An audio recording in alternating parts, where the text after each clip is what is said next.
Welcome to the Sean Chandler Podcast, a place to talk movies, TV, and pop culture too much. This is episode number 2. We're going to be talking about the Oscars as well as Birds of Prey and the reaction to it. Joining me today is Griffin Schiller. Griffin, how you doing?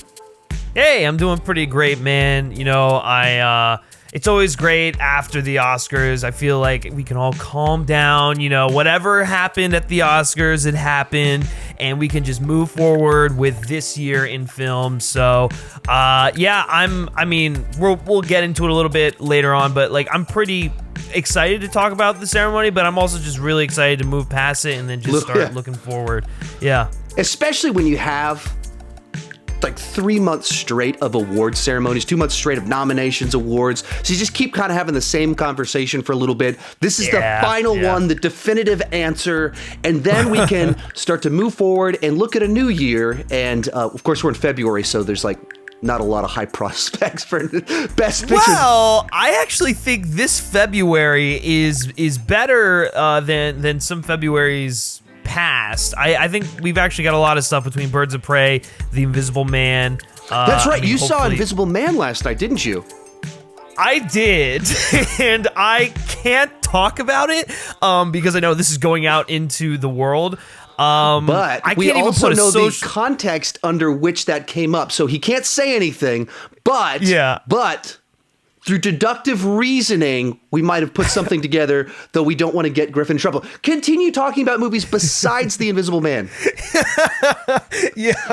I really wish I'll say this. I really wish I could talk about The Invisible Man. We'll just leave it at that. Upgrade from the same director. Yeah. This one naturally has me very curious. Because when I think about movies that I would make, people frequently ask me, hey, what movie would you make? Like, I think something like Upgrade, You're Next, kind of these smaller, high concept, just really nicely crafted. And so then when you have something that looks like more of that, I really dig the Blumhouse kind of model. So a bunch of things that kind of have me very intrigued about this one. But since you can't talk about it. 100%. Yeah. Well, what I can say is that the movie was made, I read. My friend Zach Pope our friend Zach Pope texted me, and he said that the film was made for $7 million, which I don't know if that's actually true or not, but if that's the case, I was floored by just like what they were able to accomplish on a $7 million budget, which is in line with the whole Blumhouse thing, which they're just, I'm so excited for everything that they kind of do, whether I like the project or not. It just they're able to accomplish so much on a shoestring budget. It's like the Robert Rodriguez style of filmmaking almost. That's the whole thing to me, is like, as someone that kind of grew up, my formative years with movies was the 90s, where you had a lot of kind of these lower budget action movies, high concept stuff, as opposed to everything just being big blockbusters. And Blumhouse is kind of doing that. And they're like the one studio that has figured out how to make really profitable films that aren't just massive in budget. They're just like high concept. You get what the movie is very easily, and then they make a trailer that sells you on this simple concept. Great business model. Anyway, as we prepare to start talking about the Oscars and Birds of Prey, one important thing we got to talk about, this is a podcast, therefore it is supposed to be available on all the different podcast places. I'm working on that right now. It's on Spotify, and then here on YouTube, I've applied to iTunes. It takes a while to get accepted, and it's taking longer than I anticipated. But as soon as that happens and I'm in the iTunes, the Apple podcast store, I will let you know about it. And one of the things I'll be doing after I finish this is applying to all the directories to try and get it in all the possible places that you could watch or listen to a podcast. So that is coming. And once you follow on any of those ones, please comment on them, like whatever you can do, leave a review, help the podcast be nice and successful. One more thing, a little bit of housekeeping. Griffin mentioned Zach Pope. He's probably going to be on the podcast actually next month during South by Southwest. He'll be in town. So actually the three of us will be seated in a room together because we're going to be rooming for South by Southwest together. So he'll be on here. And next week, 3C will be on the podcast, and we'll be talking about video game movies, Sonic, all kinds of fun stuff like that. That's what's coming in the future. But right now, that's not what we're talking about. We are talking about the Oscars. What's your first impression on the? Actually, before we kind of dive into you, I should probably just start things off with kind of where I'm at. I'm not an awards show guy. I'm not a best of person. That's never been my strong point, and I can talk on certain degrees, but like when it comes to like picking the best, my brain doesn't even work that way. So going into this, when people are like, "Hey, you should make a predictions video. You should make your picks video," I legitimately did not have opinions. Like I didn't have strong thoughts. Like I could look at some of the categories and say like these ones felt weird that they were nominated, and the nominations themselves, I had strong opinions on that. But when it comes to like, here's 9 movies that I thought all of them were really good to great to phenomenal.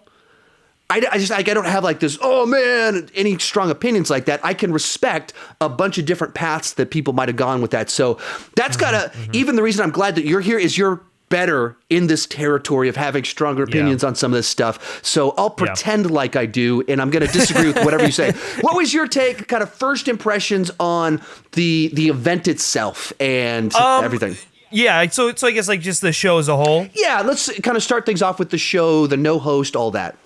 Yeah, so like last year when they did the no host thing, I thought it went really well. The show was a lot more streamlined. It felt like it had a nice energy, a nice pace to it. Yeah, it was brisk. It moved a little bit better. Very brisk. I thought that I thought the show actually wound up being shorter. I don't actually know if that's true, but it felt like it was. I absolutely felt that. Like I don't normally watch, or I hadn't previously, and so last year I started up, and I was like, this is actually moving at a good pace. This doesn't feel overly long. That's what I'd felt in the past. Was like, why is this taking so long? Last year was like, this feels right.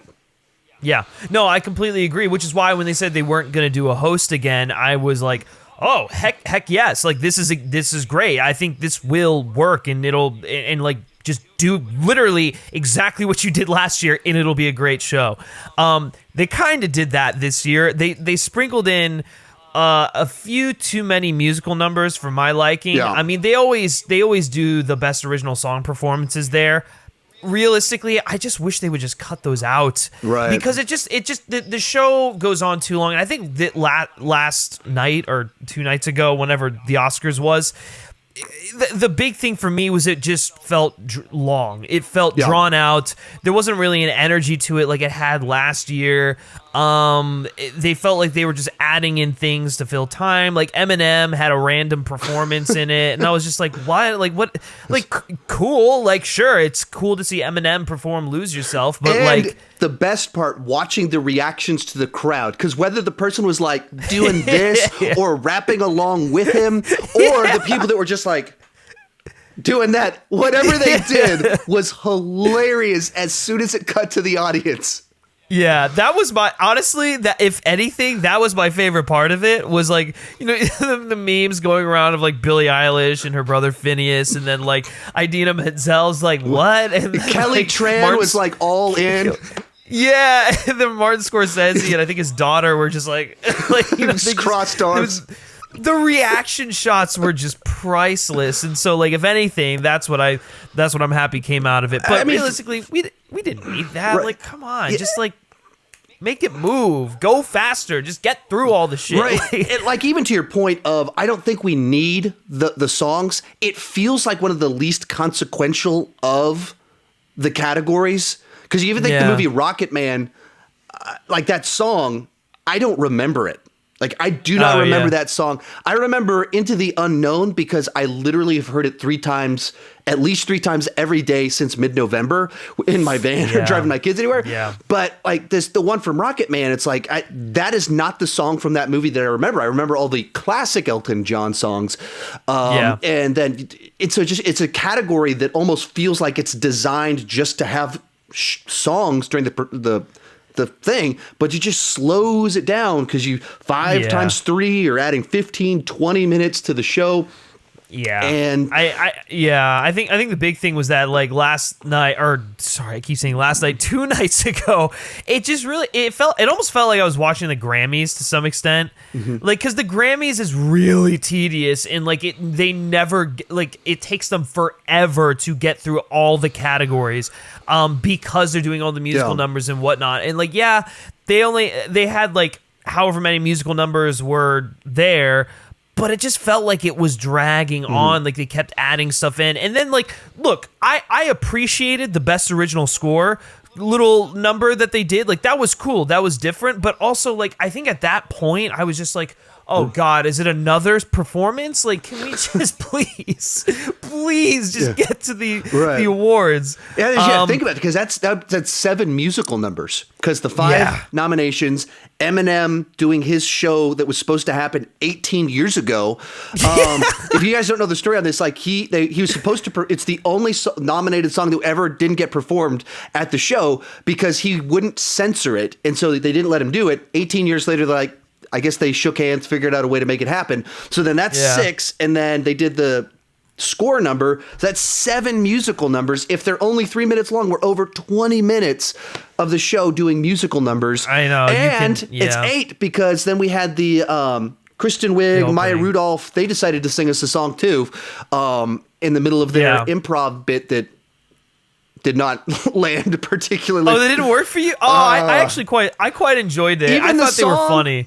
Yeah, well, I mean, the song, no, but like, I mean, at that point, I was just kind of like, whatever. But like, them riffing and doing their thing, like, I really enjoy them together, and I think they're hilarious. And so, like, whatever the heck they were doing, I was like, okay, this is funny and entertaining. It's like, it was like one of the only times that the people presenting like had like personality. Yeah. The other time was like Steve Martin and Chris Rock, who truthfully probably should have just hosted the entire thing if we're being honest. But and then the other thing I thought that was weird was like they had like all these presenters, but then they had people who would present the presenters who would then present the winners with the. I was just like, why is all of this necessary? Like, what in the world? So yeah, where last year I felt brisk, like we said before. This one I thought it started quickly. Like we got to actually it started with the musical number 2 because it started with the Monet one. So we really are up to like 8, 9 musical numbers. But so it starts off, and we get to best actor or supporting actor like immediately, and I was like, oh man, they're really getting to it. Like they're not wasting time to get to the good stuff here. And then 3.5 hours later, we get to Best Picture. Like, okay, maybe this went on a bit too long. Okay, let's move it along. How did you feel about the biggest surprises, biggest disappointments in that category? What did your take on all that? Yeah, so overall, I thought it was pretty predictable. Yep. A lot of predictability. I mean, like the ones that like I couldn't necessarily.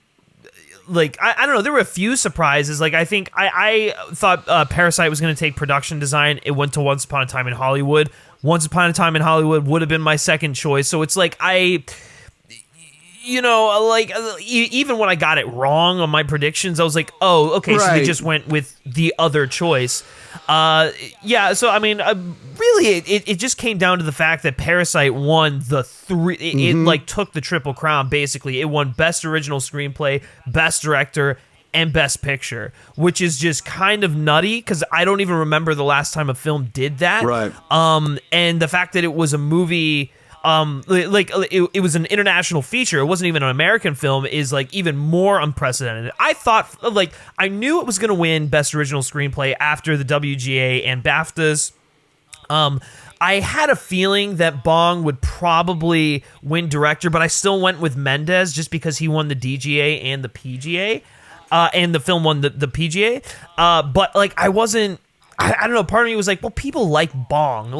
This guy has just been like the center of attention the entire award season. But I was like, okay, it's the Academy, so I went with Mendes. Really not surprised I went with Bong Joon-ho. I still thought, though, at that point that 1917 was going to take Best Picture because I was like, all right, they've awarded Parasite Best Original Screenplay. Bong Joon-ho got his Oscar for himself for directing, but they're not gonna give it to Parasite for Best Picture. There's no way. Like I knew it was a 2-horse race, right, between 1917 and Parasite, but I still was like, 1917 feels like the film that probably will win and should win, and given the nominations and whatnot. It's a classically Academy-type movie. War film with an interesting story bent to it, told well. That's a lot of stuff that just feels like that's what Academy voters love, stuff like that. Absolutely. And like I mentioned before, it won the PGA, it won the DGA, it won it won the BAFTA, and so like it was winning all these awards prior to the Oscars. But the thing to take into account is that Parasite won the SAG Ensemble Award, and the Actors Guild is the largest voting body in the Academy. And so I think because of that, and because of how Parasite just resonated with so many people, and because like that film just had all of the momentum the entire award season, it came out on top with Best Picture. And I think the best way that someone put it was Kyle Buchanan, who writes for the New York Times. He said that like Bong Joon-ho just has this like rock star kind of energy. Like everywhere he goes, he would show up at events and people would be flocking to him. Like his speeches were just so good, and like they hit the point, and then he like also honored his fellow nominees. And so like of course that movie won, and of course he won, because like it was the film of the year, I guess to say. Yeah, well, just a couple stories on that one. You mentioned he shows up places like a rock star. So my story about him, I saw the movie at Fantastic Fest, and actually had a 1-2 punch of I watched Parasite and then Knives Out back to back at this film festival. I'm just standing outside waiting for my next movie to start, and this black SUV pulls up, door opens, and this guy steps out of it, and I looked at it like, I was like, I bet that guy's a big deal. Whoever that is, that guy's a big deal. By the end of the day, I will know who that is. I don't know who he is. That guy's a big deal. And then he won a bunch of Oscars Sunday night. It was Bong, and that's story number one. And so he just happened to show up at my one story of being at the place where he did show up. People did not flock to him, but he did get out of one of those bulletproof Escalades or whatever. Second one is that just even when he won the first Academy Award, there's all these videos of him on Twitter, and you just see him just like staring at it while the other person's talking, like in just absolute joy and like, wow, this really just happened. And like that's infectious. Like when you have someone that so appreciates the moment that they're in, and like this is amazing that this happened. All right, couple other directions to go with the Parasite win. My somewhat cynical take on it is very frequently Oscars get the Oscars so white hashtag, and all the nominees get a lot of that. And then people looked at the nominees this year, and a lot of kind of shutouts and a lot of white people, men. And my cynical side, so is this their... No, see, we can recognize talent in other people too. Like I got a cynical side that sees a little like, okay, I am in no way questioning the validity. I'm not saying it wasn't deserved. I'm not saying any of that. But from the way humans actually work, the psychology of I get a little bit of, are they pendulum swinging? Or they got all the kickback last year with a Green Book. Is this another pendulum swing? Because that seems like they do a little bit of this stuff of Right. Yeah, they do have a tendency to do that, because you're right. Like, what was it? The year, when did Moonlight win Best Picture? That was 2016. And I believe 2015 it was Spot. Well, I don't know. That's a different sort of thing. But anyways, like, I think the year before was the Oscars, so was another Oscars so white thing, and then like Moonlight won Best Picture that year, or there was like something like that. I can't quite remember, but I think there might be a little truth to what you're saying. I don't think that affected Parasite's win. I think Parasite probably would have won regardless, no matter who was nominated, just because it just was that movie that was kind of universally loved. It was that good, and like it was probably the most talked about movie of the year, aside from Joker, but that's like a different kind of talk about. That was like a controversial kind of conversation. Yeah. Like Parasite, like everyone was just raving about it. Like no one had I can't think of a single person that had a bad thing about that movie or to say about that movie. That's seen it. Right, that's seen it, right? Other than the gentleman that went viral on Twitter, but that's a conversation for another time. If you guys are tracking this, yesterday on Twitter, a video went viral of a guy, Robert Storms. I'm actually Facebook friends with him. I don't really know him. I'm friends with a lot of other YouTubers and stuff like that, so I don't want to linger on talking bad about other people.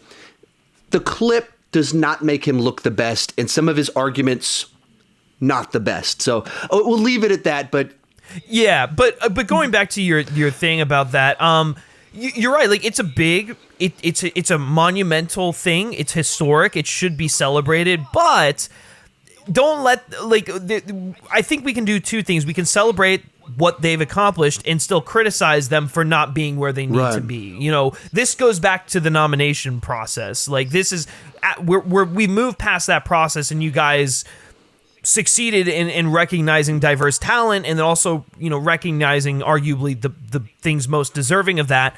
But like, there's still a lot of groundwork to go. And I agree with you. I hope that this doesn't overshadow the fact that there is still progress that needs to be made. One more thought I had on Parasite was that I think one of the best things, my friend Rachel Wagner said this about it. She goes, I can't think of a movie that audiences are having so much fun with and critics are loving, and you can just be entertained by it, and then you can also have the conversation. It's hitting both. Yeah. And that's what you want a Best Picture nominee to do, a movie that the audiences can enjoy just as much. And that's where the title and some of the market, it's a movie that's probably tough to market. It's impossible to, it's a film to me that if it hadn't played it at Fantastic Fest, I might not have seen it because I'd be like, what is this? What are you talking about? It's called Parasite. Talking with my wife, she goes, what is Parasite anyway? Oh, it's really funny. It's like about a family and a rich, it's really funny. She's like, yeah, seriously, what is it? Is it a horror movie or is it a comedy or is it a drama? And I'm like, yeah, it's really funny. She goes, no, right. Yeah, I get it. You want to make a joke right now. Is it a horror movie because it's called Parasite, or is it a drama because it got nominated? Like, no, it's really funny. Like, it's, and it gets serious, and it has a turn. It has a lot of things to say. But like, I literally didn't know anything about it. I hadn't seen a trailer. All I knew was the title Parasite. So I kind of assumed the same thing. I guess it's like what kind of horror movie am I about to go into? And then immediately it's like funny.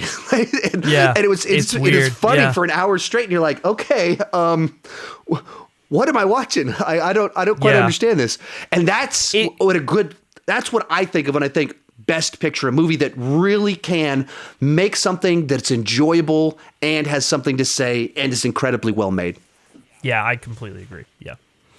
So, any final thoughts on the Oscars? No. I mean, like, this, listen, 2019 was probably one of the best years in film in recent memory. And it was definitely one of the best years of the past decade. And just, it was great being able to see a lot of those films recognized and honored at the Oscars. And yeah, I mean, I think like when we look back on it, we will remember a lot of these movies for a long time. So it's just, I think we can finally close the book on that year and then move forward to 2020. When you think about that, like the Best Picture nominees, it's a big list of movies that people are probably in different groups are going to be watching a long time. People are like, this is going to be the definitive version of Little Women for 20 years. Of course, comic book people are going to be raving about the Joker for years. Ford vs. Ferrari. Dads are going to be watching that on Saturday afternoons for a very long time. A Quentin Tarantino movie, of course, people are going to love it. That's a good set of movies when you have something like that. And of course, Taika is now one of the hottest directors out there. I remember what I had written down. I guess it was announced yesterday. This is the lowest viewership the Oscars of all time.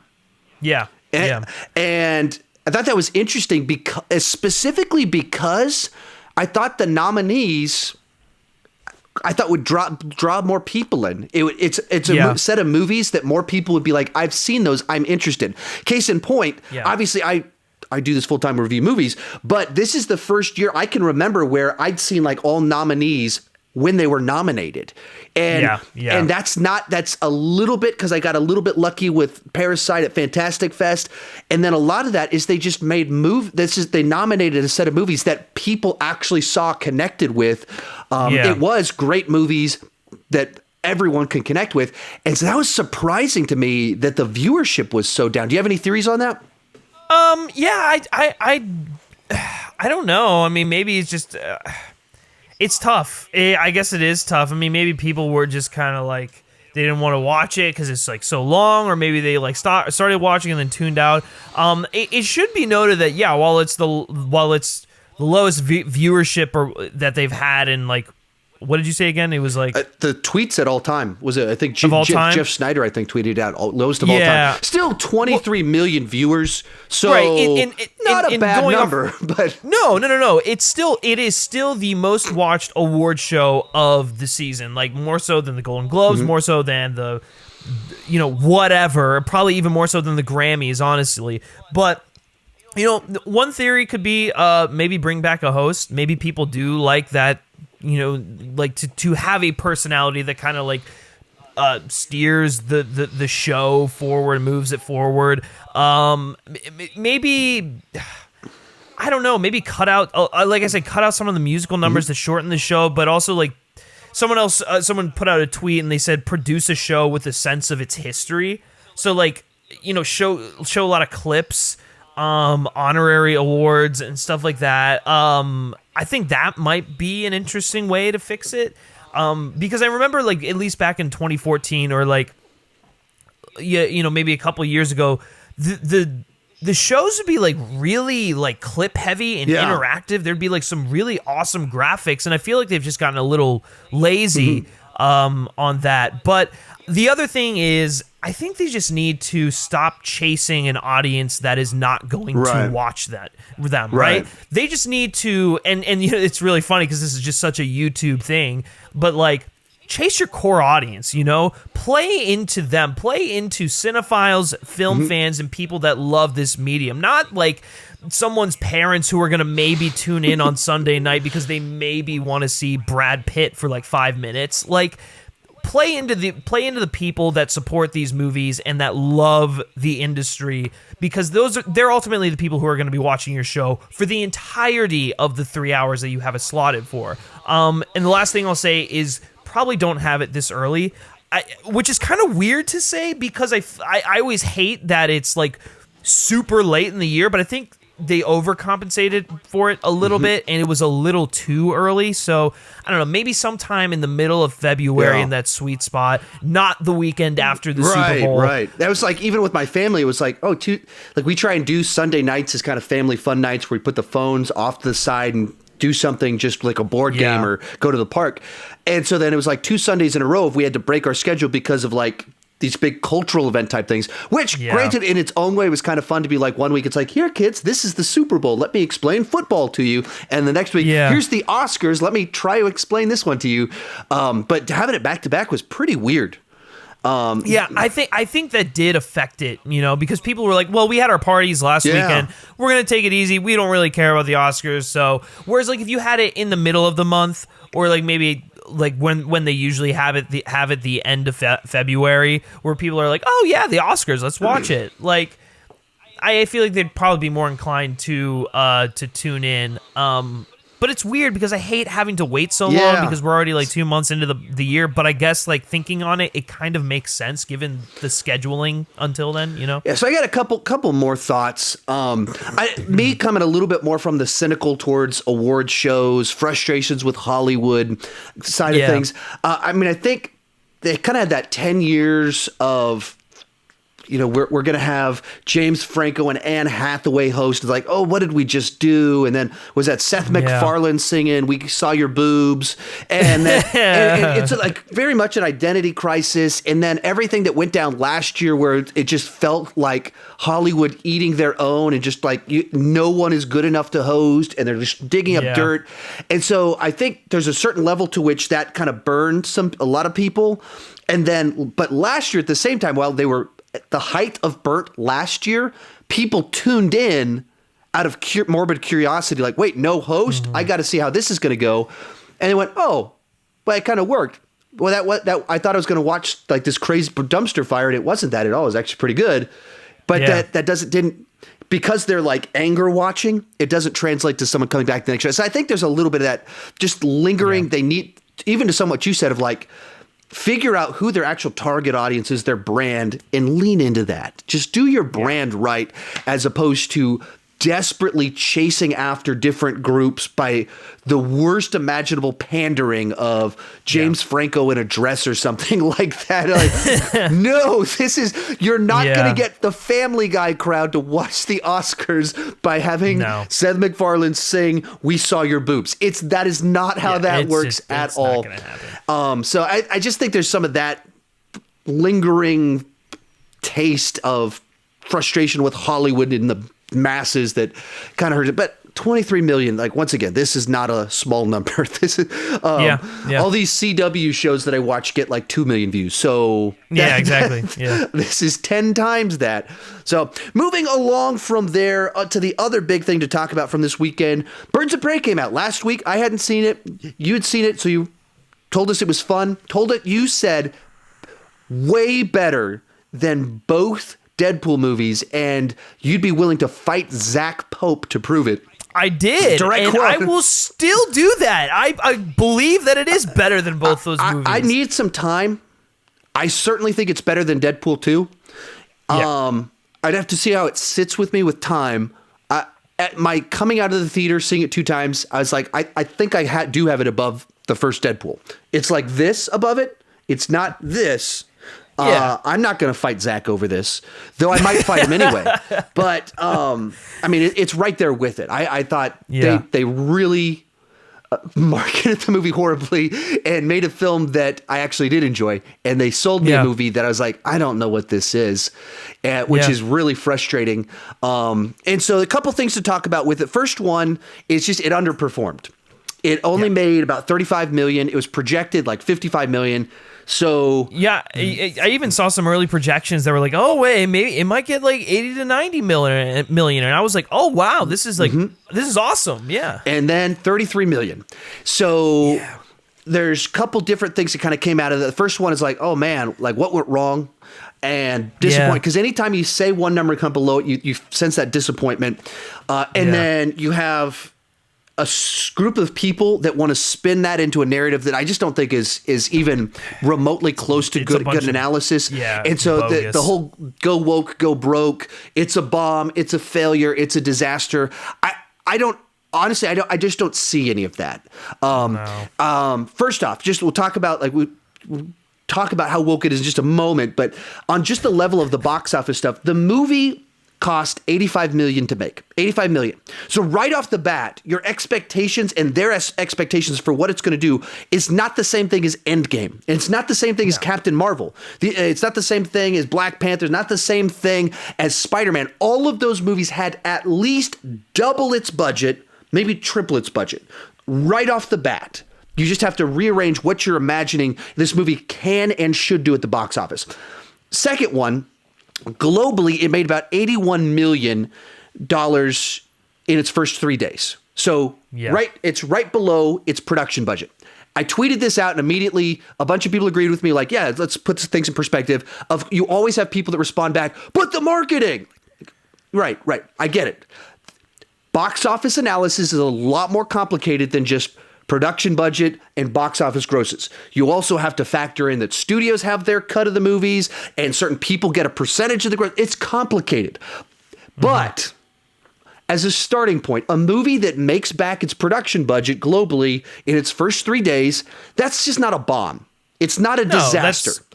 It's a success, actually. It's like, by any reasonable standards, you would say, okay, we're doing okay, but we expect these movies to do really, really well, and they tend to be front-loaded. Other really important piece of information to factor in when you're talking about this specific movie, we had the Oscars this week, and one of the Best Picture nominees, Ford vs. Ferrari, production budget, $100 million, $15 million more than Birds of Prey. Opening weekend in the U.S., $31 million, slightly less than Birds of Prey. Not one person put out a video, Ford versus Ferrari, it's a bomb, it's a failure. Nobody did that, because that's not a bad number for a movie with that budget. Granted, different genres. Dad movie, gonna have better legs by the nature of it. Oscar movie, gonna have better legs because of the nature of it. Comic book movie, very front-loaded, gotcha. Tracking with it. But we're talking about new ones. And if 2 movies with comparable budgets, and comparable opening weekends, two wildly different interpretations. That's probably means that there's a lot of people overreacting. And everyone that is kind of like hyping up this, it bombed, it's a failure, they all seem to have that go woke, go broke thing as part of it. It's just another feminist. I don't get it. Like, Charlie's Angels the movie started off, and it's literally this chauvinistic guy being like, women belong in the kitchen. Like, are you good at cooking? And she's like, I'm good at a lot of things. I can even fix a car. Like, fix a car? Women don't need to fix a... Like, it starts off like that. When I think feminist agenda, man-hating, like, it's a movie like this that literally starts off with just like, what is this? Like, what am I watching right now? That's what I think of. I don't think of it's a movie where Harley Quinn is a great fighter and shoots things and it's all a fantasy in her head. And I haven't even heard the compelling argument besides all the guys in it are bad. But if you just swap the movie out and say you have an action movie with all men as leads, the chief of police is normally a jerk. The bad guy's normally a guy. There's a bunch of male henchmen that are bad, and someone's betrayed by it's not even I don't even understand watching a movie like counting who's good and who's bad and making these charts. Like, I don't even understand that thought process. And it seems in my mind they're doing the exact thing that they're accusing other people of doing. Oh yeah, and that's where I go. If you just watch this movie on its own merits, you would not walk out of it being like, "What? The agenda?" Yeah, I mean that was like one of the things that I loved about it was like its messaging was great, and it was done so tastefully. Like, there weren't any, like, you know, people give that moment in Endgame, like the girl power team up moment in Endgame, a lot of crap. Maybe rightfully so. I mean, it's probably a little pandering. But, like, in this movie, like, there was none of that. Like, it was all just, like, these are, like, this is what we're doing. These are the characters. These are the journeys they're going on. This is our messaging here. So, like I don't know. Like, it all just felt consistent. It wasn't like everyone was like, oh, let's try to push an agenda down my throat. It's like, no, you just think it is because that's what you that's inherently the lens want to believe. By which you're viewing the world. You are on the look. You're on a witch hunt for that, which is the thing you're accusing other people of. No. Like, I get it when you're talking about, like I said, Charlie's Angels, and the movie starts off, and I'm like, come on, like you're preaching your agenda at me. You're it's so on the nose. If you have a message you want to communicate, tell a story. That's what Birds of Prey does. Harley Quinn, Birds of Prey, as it's now called. Right, Harley. Well, that's only on ticketing services. They haven't actually officially changed the name. We'll get to that in just a second. Yeah, so because first of all, I do want to talk about the title thing because, like, I think the title that they actually gave it is perfect for the film. Like, Birds of Prey and the Fantabulous Emancipation of One Harley Quinn. Now, look, you can examine that title. I do, because I think that it perfectly represents the mind of Harley, what she's going through in that moment. The Birds of Prey, like, I understand, like, the symbolism behind that and, like, what they're trying to get at with that. Also, the Fantabulous Emancipation of One Harley Quinn, you can, like, her whole speech about, do you know what a harlequin is? Like, in the bar, that gives the subtitle of that film, like, a whole new context, you know? And so I just feel like that it is so perfect for the movie, but from a marketing standpoint, exactly, not really the greatest. Right. So, like, yeah, maybe they probably should have called the movie Harley Quinn, but I think, like, based off of the trailers and everything, you still know it's a Harley Quinn movie, or you still know that she's in it. So, like, I don't think the title was necessarily the problem when it comes to it. I think it was more so, like, they needed to lean heavily into Harley Quinn, which I think they did a little bit, but I don't know. They couldn't quite, like, find a target audience with it. They couldn't capture the experience of watching the movie with the trailers they put out. Right, which, you know, having seen the film, that's kind of hard to do. Like, it is such a just, like, wild kind of roller coaster of a movie that is, like, basically the product of someone's, like, inner mind, like, the inner workings of their mind. So, like, I get that's hard to capture. Yeah, so it's all kind of combined for me. Because for me, I didn't get a good understanding of what they were going for with the film. Like, oh, we're going to do a Birds of Prey movie starring Harley Quinn. So immediately, I know enough about the Birds of Prey and Harley Quinn to go, well, that doesn't make any sense. That's a weird thing to say. And so then they put out the trailer, and it's very clearly a Harley Quinn-led film. And then they start teasing the Birds of Prey at the end of it. And so it's like, I don't know what this is. I don't know how this is going to work. And then in some of the stuff they tried to do with the way they captured the action in it, like the leg breaking scene at the beginning is in the trailers. And I thought that from watching the trailer that she jumped on his balls. I actually thought that's what was in the, and I think I said that in my trailer reactions, and I was like, that's so juvenile, and then it like zooms in on his face. And so then, and I legitimately thought while watching the movie that they used a different clip in the trailer than in the movie because they couldn't show the leg snapping. And then I went back to cut my review of it, and I was like, wait, no, in the trailer it's the same. You see his leg snap. Like, okay, that's the same shot. I don't believe in the movie it does the zoom in, though, or at least certainly not the way it's cut. When you watch the movie, you see it and it's like, oh, whoa, Harley's crazy. When you watch it in the trailer, it comes off like 1960s Batman, like, oh, look at a guy making a funny reaction. And see, I actually, in the trailer, that came off as like very Tarantino to me. In the context of everything else, I didn't know how it fit together. And like when I watched the trailer, that was the whole thing to me. It's like, I just don't, they put out these images and it looked like CW shots. And then they put out the trailer and, you know, she's drinking and like, do you know what a Harlequin is? And then she snaps the guy's leg, zooms in on the face. And so I couldn't grab hold of where we were going with some of it.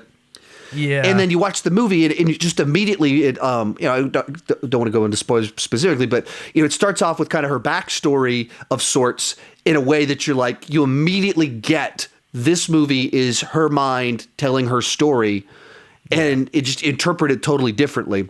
Yeah. And so it was what I thought the marketing on it was really bad. They probably needed to play more into the action and kind of fun that was had like in the movie, like play into like the I don't know, like the like I guess that's the only thing I can really think of. Play into the style, play into the action, get people really excited for it based off of that, and maybe less of trying to capture like I don't know, like just the wackiness of what's going on because I mean literally every single person I talked to was like, I was like, oh yeah, Birds of Prey, you got to go see it, it's so good. And they're like, what? That movie looks so bad. It looked terrible. It's like everyone. I don't think that so it's like if people are saying that like based off of the trailers, based off of the marketing, it's like, okay, so obviously you didn't market this movie well. Right. Just something went horribly wrong with the marketing. And it's weird, especially watching the marketing after you've seen the movie, it's hard to even pinpoint why. Like we're right now, we're like, I don't even know like what was wrong with it, but like I watched the trailers, I was not excited to watch the movie, and then I heard all this positive buzz, saw it, and I was like, that was a lot of fun. Was I just amped up in the moment? Let me watch it a second time. Saw it a second time. I was like, yeah, especially as it went along with the style of it, the way the action was shot, like Harley's actually like has emotion. And then I watched the trailer and I go, a lot of that is in there. Like it kicks off and like she's like, do you know, like these some of the most heartfelt scenes in the movie. Do you know what a Harley Quinn is? It's in the trailer. So the best shots in the action are in the trailer. The stuff that I'm raving about the cool action being cool, it's all in the trailer. But for whatever reason, it just was not.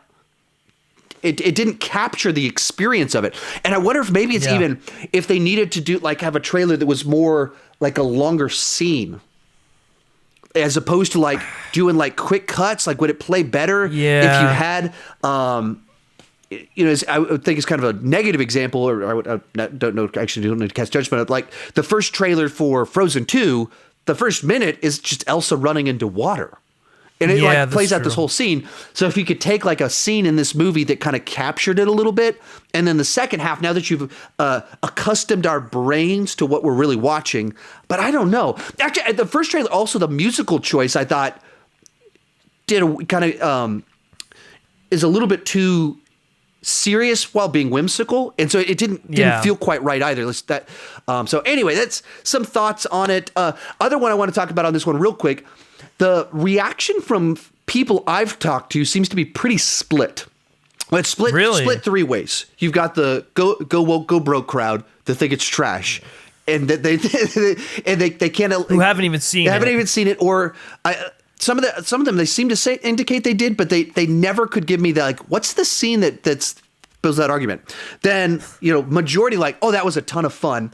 And then I've seen a lot of people, and people I talked to in person, like two groomsmen for my wedding, used the specific word boring, which I was surprised by that.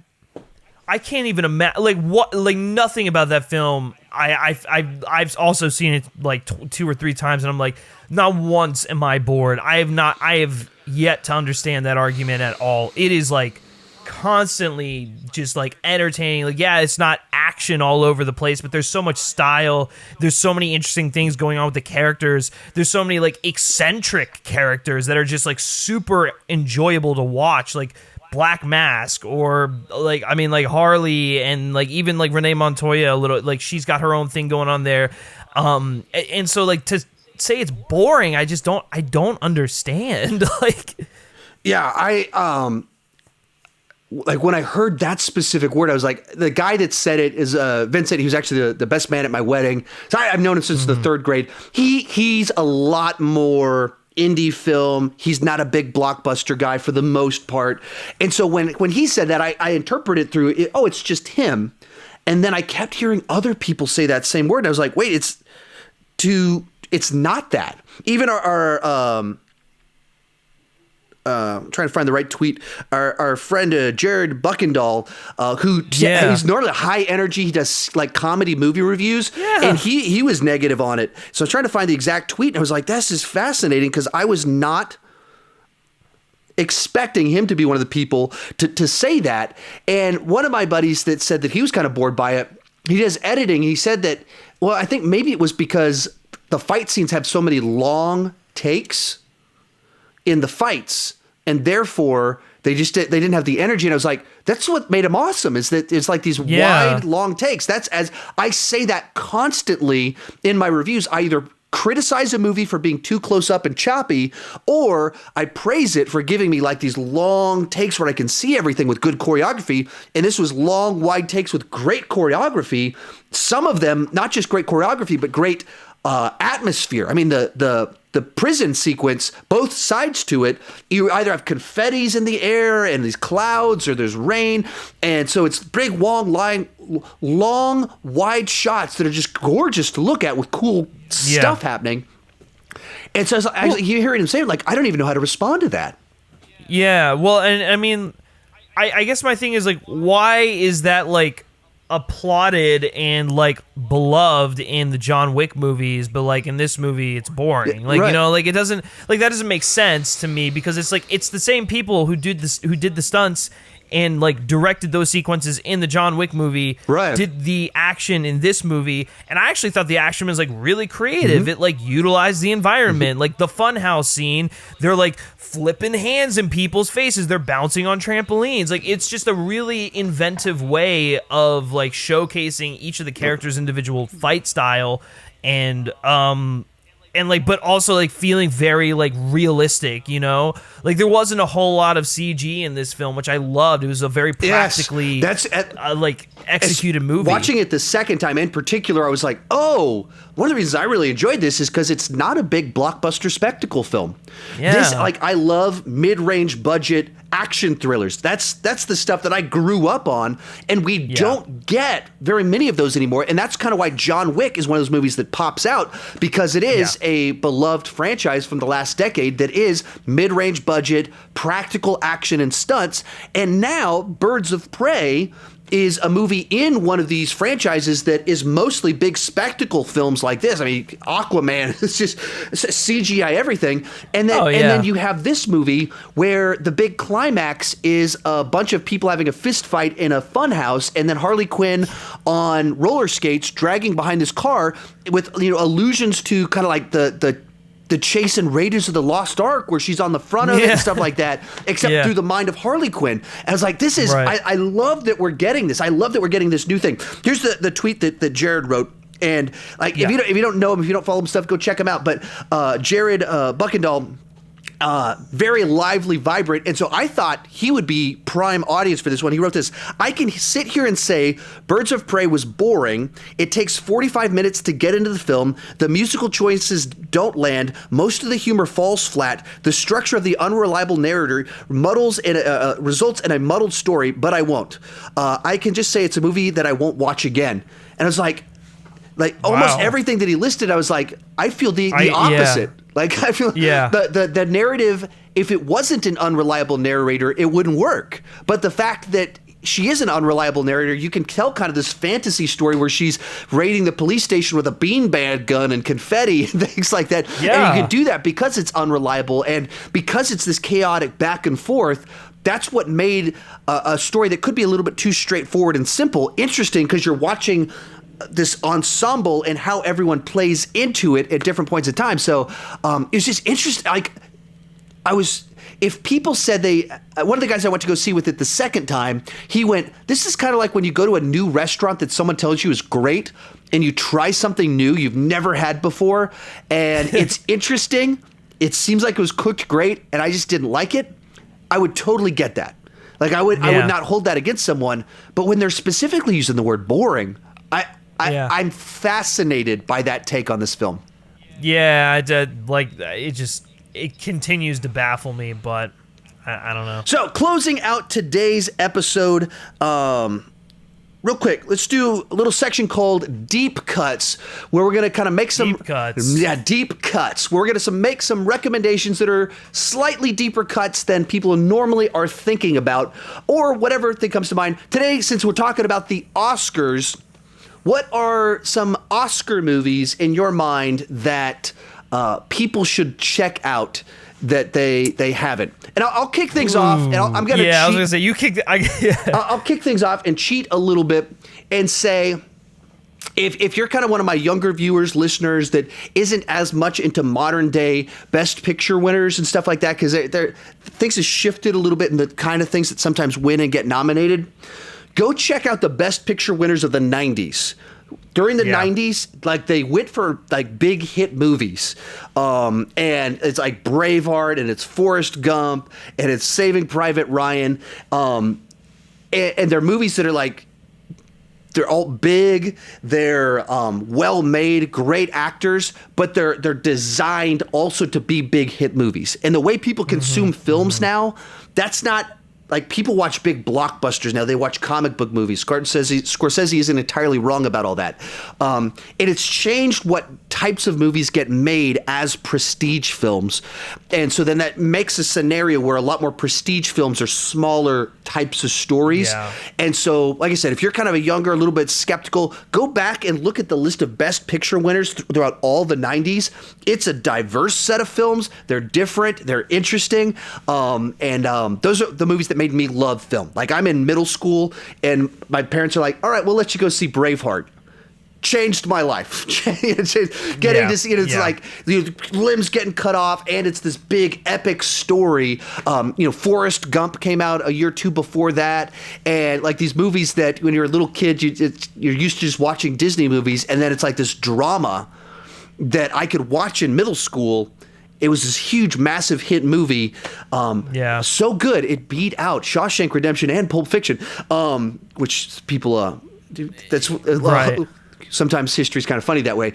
But that's the sort of stuff that won. Stuff that middle schoolers would love. And things have changed a little bit since then. But how about you?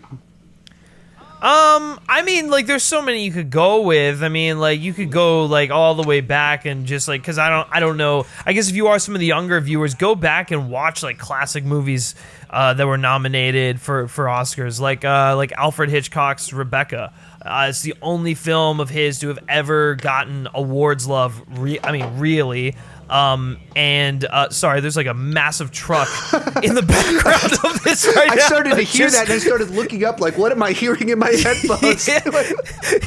Sean's about to get abducted. No, if anyone's going to get abducted, it's going to be me. Quick story. So I went out to California last October and met Griffin, stayed with guy Tyler, and so spent the whole week there. While I'm there, I'm like midnight or something like that, sitting there updating Twitter, something like that, arguing with people, and the house like rocks a little bit. And because I'm in Texas, we don't have earthquakes, my thought was like, is someone like working on the roof at midnight? Like who is going on that they're like doing construction right now? And then on Twitter, because I follow a bunch of people in LA, all these tweets start showing up in my feed saying like, was that an earthquake? Was that an earthquake? And I was like, wait, I went to California and I got a little mini earthquake while I was here? Yeah. And literally my thought was, someone's working on the roof. Probably because I'm an idiot, because that doesn't make any sense. Anyway, sorry. That was a total rabbit trail. No. That's totally fine. I always say go back and watch some of the classic ones. Like I said, Alfred Hitchcock's Rebecca is excellent. I love Marlon Brando's performance in On the Waterfront, which is Elia Kazan, who he is just... I don't think I've disliked a single film that guy has ever made. So if you like want to get into classic, like listen, it's like classic black and white films, but they've got like very like modern day sort of performances in them. On the Waterfront is excellent. I don't even know if it was nominated, but A Streetcar Named Desire is also just phenomenal in terms of just acting. Yeah. Unbelievable movie. So like go check those out if you're interested. See, so I bring you on because I'm like, watch Braveheart. They cut limbs off. You're like, the acting in the 1950s from Marlon Brando. Two different worldviews. Listen, like they're probably two of my favorite performances he's ever done, just because of how different the acting style is from anything else prior. Like you go back and you watch classic movies and they're just like, oh yes, I'm gonna go over there. Like, you know, it's very just like there was a style to it, and then like Marlon Brando comes in, he's like very humanist, he's very realistic in like what he's trying to do, which is why I think those movies have really like stood the test of time. But what was the other? Oh, if we're going like a more modern context, I think the Best Picture winner that I really love, but everyone seems to just like poo-poo on, and I don't think has really like resonated with a lot of people since it won, was 2011's film The Artist. I loved The Artist just because it was an homage to like classic cinema, like silent movies. It's got a very just like eccentric performance from Jean Dujardin. I believe it was like a French film, and whatnot. But it's just like it had a lot to say kind of about like the shifting of the industry from like the silent films to the talkies, and this guy trying to find his place in the middle of it. And so there's a lot of sweet moments in that movie, and I think it gets a lot of undue crap. Yeah. All right, final little segment on here. What should people watch this weekend? I haven't seen Sonic yet. You have. What can you say about Sonic? So I actually don't know if I think the embargo is on Wednesday. When is this episode coming out? Wednesday. Oh, it is? Okay, all right. I don't know if this is breaking embargo or not. Don't go see Sonic. Uh-oh. It's some people have tweeted out their social reactions, so I guess this can be my social reaction. 280 character sentence. You better count the characters here. I thought it sucked. It was annoying. It was kind of contrived. I don't know. I've seen it, the road trip kind of movie done a million times before. Also, Sonic was a jerk in that movie. He was like unbelievably annoying. I'm kind of sick of the Deadpool shtick just being done over and over with like less wit each time. You're probably over your 280 characters. Yeah, I definitely am. Jim Carrey's fun occasionally, but so it's the other people I've seen on Twitter are a little bit more positive than you, but no one was glowing. I haven't seen anyone that was fully glowing, but people are like, that wasn't as bad as I thought it would be. That's a lot of what I've seen. So my expectations have been were never particularly high, and so maybe there's room for me to be a little bit surprised, as I'm not expecting much at all. I think that's the thing. Just go in, if you're gonna go see it, go in with like the lowest of low expectations. Yeah, just even from the trailers, it's like road trip with Sonic on Earth. I can't. Yeah, I can't quite say that they're like the entire, like all the money and like hours like spent redoing Sonic was worth it. Like that's really what it comes down to. I'm like, you overworked those poor VFX artists for this. So, closing today's show out, next week when we come back, we'll actually be diving into Sonic even more. Next week's going to be all about video game movies. However Sonic turns out, however people respond to it, we'll be talking about that. We're talking about why do they keep being so bad? Why is such a high percentage of them awful? I think I've watched 25. I've watched over 20 video game movies in the last 3 weeks. So every day I'm watching at least one of them.